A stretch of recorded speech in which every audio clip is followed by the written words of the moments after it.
Morning, Adam. Morning, Mike. We're back. Back again. It's June.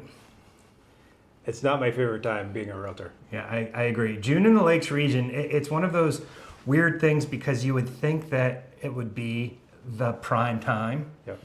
For selling a property. For selling a property, and the math just doesn't work. Adam knows the math better than I do, but I actually I don't know if I've told you this, on my calendar, I have a thing at the top that says, don't freak out, it's June. Right? So I think a lot of agents wind up thinking this month, like, this is a harbinger of the market to come, that it's slow this month, and just, it's not.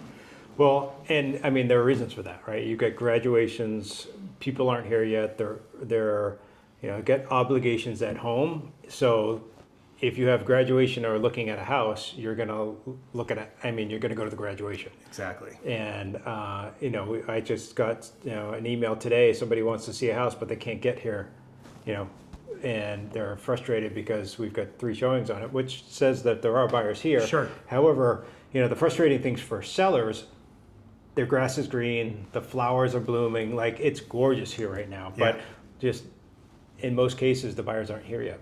Well, the thing about it, you mentioned graduations. It's bike week, by the way. Yeah. So traffic is, it's congested. I mean, you can't show a house in Laconia. No, you certainly can't. Other parts of the state too. Bike week is no longer just Laconia. I mean, it is sort of centered here, but it goes throughout the whole state. I was in Portsmouth on Tuesday, and I was like, what is going on? Yeah.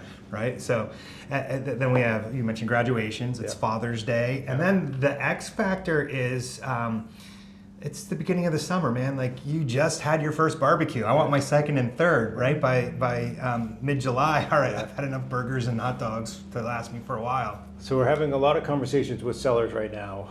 What's going on? I just got off a meeting, talking about marketing and things like that. We're thinking about maybe doing a price adjustment. So it's like, all right, do you do it now, mid-June, so there's eyeballs on it before the 4th of July? Because we get questions quite a bit about, well, it's 4th of July, or whether it's Memorial Day or Labor Day. Tons of people are going to be here, so why don't I do an open house, or why don't I do something special around the property? Mm-hmm. But I think 9 times out of 10, it's a tough strategy because, the buyers probably have a cookout that they've got planned. Like, people have plans for that day. Right. So when a property hits the market that Friday that they want to see, it actually puts the buyers in kind of a bad mood because, like, oh crap, now I got to not go to the cookout. Yeah. On the holiday and Exactly. go look at this house. Like, Right. I've been waiting forever for this house to come on the market. Why does it have to come up on 4th of July? Exactly. No, that's a good point. Like, you try and pack everything in, and not realizing that that's not the prime reason why folks are here. Right. And I think we see that bared out throughout the season, where we get a lot of sales early in the year, although this wasn't a particularly great first quarter. We had the war, we had interest rates. I talked to, about those types of times as deer in headlights. The buyers are like, all right, what do I do? Our interest rates going up? Are they going down? What's the war going to do to the economy?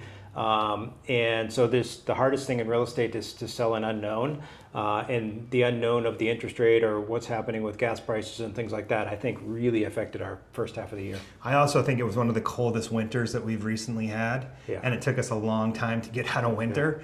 It seems like more and more we go right from winter to summer. With a shorter spring period. So all that being said, if we look, we see early spring, a lot of people getting their summer house for the season. Yep.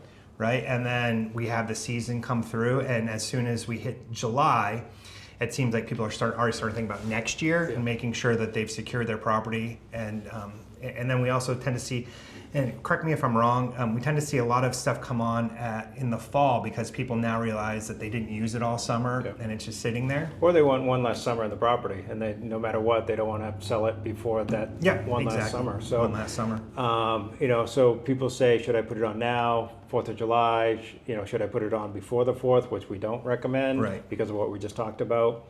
But if we've had a home on the market for a while and they're thinking about price, we don't do it the week before the 4th because that furthers that problem. It's like, all right, after the 4th, you're serious. Right. I mean, our summer here is what, 3 days? I mean, so we want to make sure that we are priced right, in you know, a price reduction that gives us an opportunity to splash the market again, let the realtors know, hey, we've got a new price, things like that. So the middle of July is like go time. Yeah.